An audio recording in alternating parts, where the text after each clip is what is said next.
Ça m'impressionne toujours. Ah, ça ne doit pas s'empiler aussi facilement que des agglos.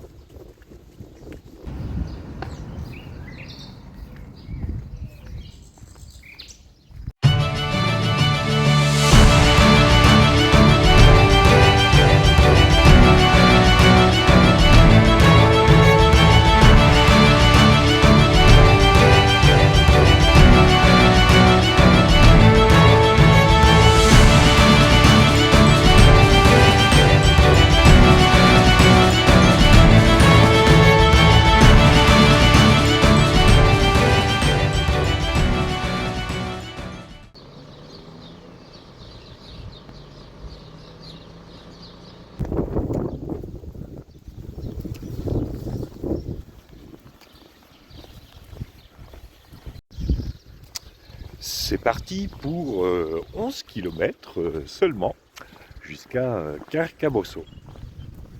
Il est 9 heures passées. J'ai bien dormi et cette petite étape de récupération va faire du bien. D'autant plus que le temps est très moyen. La vidéo va être courte, forcément. Donc je tâcherai de vous faire un résumé des épisodes précédents des Goths.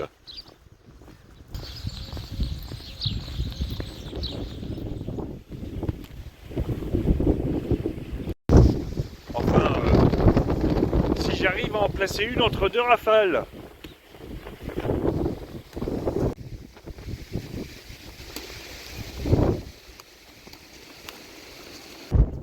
On passe sur ce pont qui date du Moyen-Âge.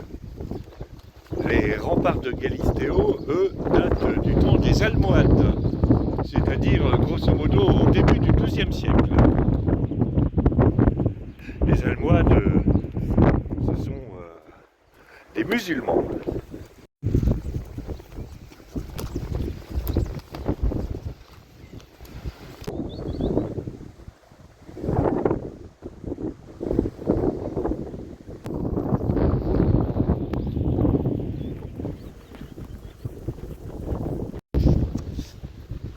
Et là, c'est parti pour une longue section de route, sans vraiment de bas-côté.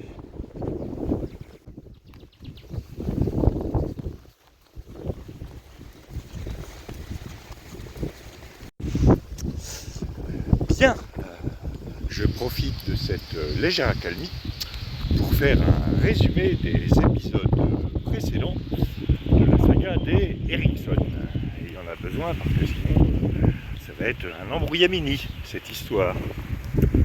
Donc aux alentours de l'an 0, pas avant ni après Jésus-Christ, mais l'an 0, le père Ericsson est obligé de migrer du sud de la Suède vers la côte polonaise. Tout ça à cause d'une histoire de messages envoyés au mauvais destinataire. Les Ericsson s'installent donc sur la côte polonaise, à l'embouchure de la Vistule.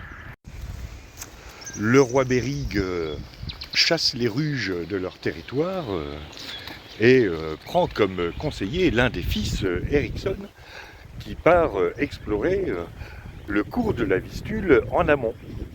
Et s'il va en amont, c'est normal parce qu'il est déjà à l'embouchure de la Vistule. Petite précision technique. Le fils Ericsson implante des antennes un peu partout dans les territoires au sud de la côte polonaise, territoires qui sont occupés par les Vandales. Petit à petit, les Goths vont migrer en remontant la Vistule pour s'installer dans le centre et le sud de la Pologne.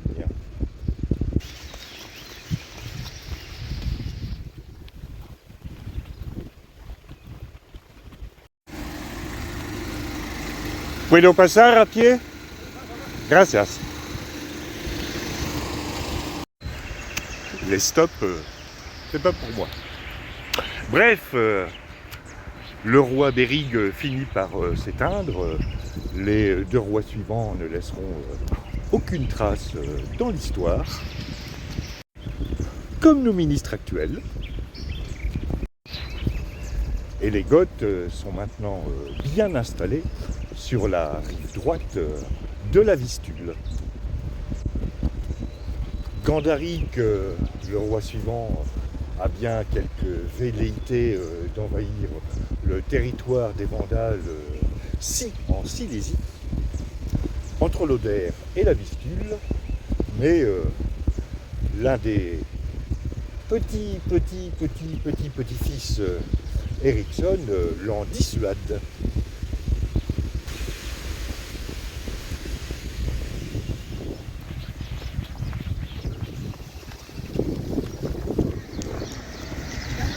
Buenos días.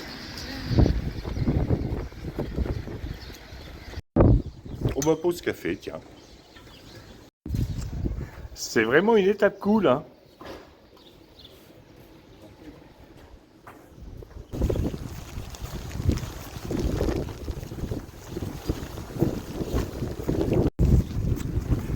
Bien après cette pause café, il est temps de repartir. Bon, il me reste 5 km à faire.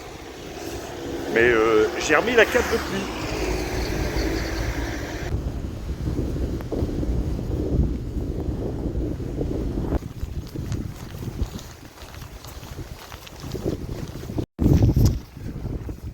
Je profite de cette petite accalmie pour faire un résumé du résumé. Donc en un peu plus d'un siècle, les Goths auront migré du sud de la Suède au sud de la Pologne, rive droite de la Vistule.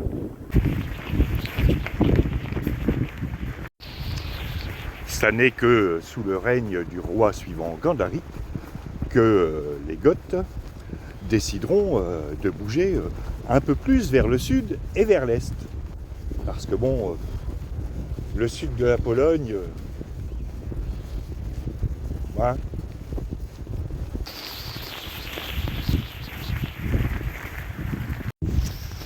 Ailleurs dans le monde, eh bien, c'est Rome qui domine. Et loin là-bas à l'est, et où l'est déjà, enfin loin là-bas à l'est, une nouvelle religion a pris son essor. La suite, demain, parce que l'étape est courte. J'aime bien les étapes courtes, des fois.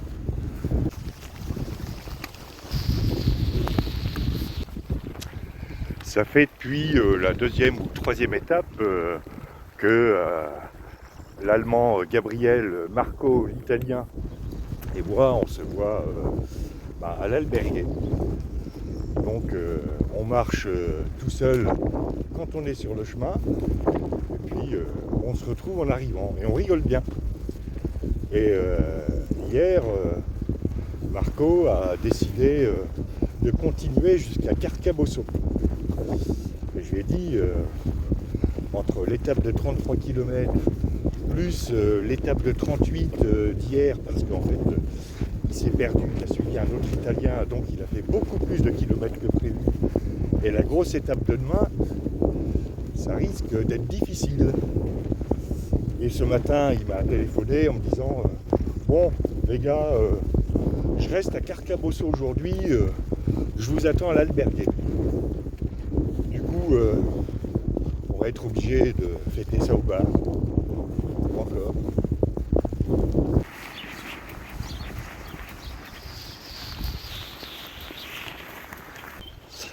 Initialement, aujourd'hui, j'avais prévu d'aller à Olivia de Plasencia, qui est à 24 ou 25 km de Galisteo. Parce que demain, entre Carcabosso et Aldenueva del Camino, il n'y a rien. Et l'étape est longue. Donc je m'étais dit, au lieu de faire une étape courte, Galisteo-Carcabosso, je vais aller à Olivia de Plasencia. Le problème, c'est que cette ville est écartée de la Via de la Plata d'un bon 6 km. Donc ça m'aurait fait quitter la Via de la Plata pour une trentaine de kilomètres avant de revenir dessus. Ça m'aurait certes évité l'étape de demain, Sauf que l'étape de demain, elle est quand même considérée comme étant l'étape reine de la Via de la Plata. Ce serait dommage de la rater, même si je vais en baver. Donc j'ai changé mes plans. Aujourd'hui, exit Olivia de Plasencia, étape courte, étape de récupération jusqu'à Carcabosso, avant de repartir demain pour une grosse étape. Je dis une étape courte, ça fait quand même du bien de temps en temps.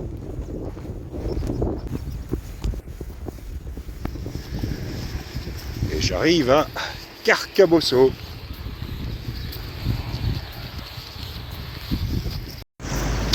Oh ben, pile à l'heure du second petit déjeuner.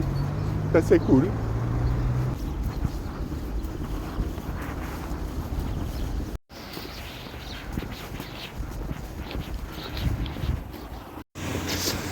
Et voilà, l'albergue Signora Elena. Fin de cette étape qui aura fait, je crois même pas 11 km. Donc, je vais avoir tout le temps de me reposer, de bien manger, d'aller prendre un second petit déjeuner. Parce que demain, ce sont 38 km qui m'attendent jusqu'à Aldenueva del Camino, en espérant que le temps soit meilleur. À demain pour de nouvelles aventures.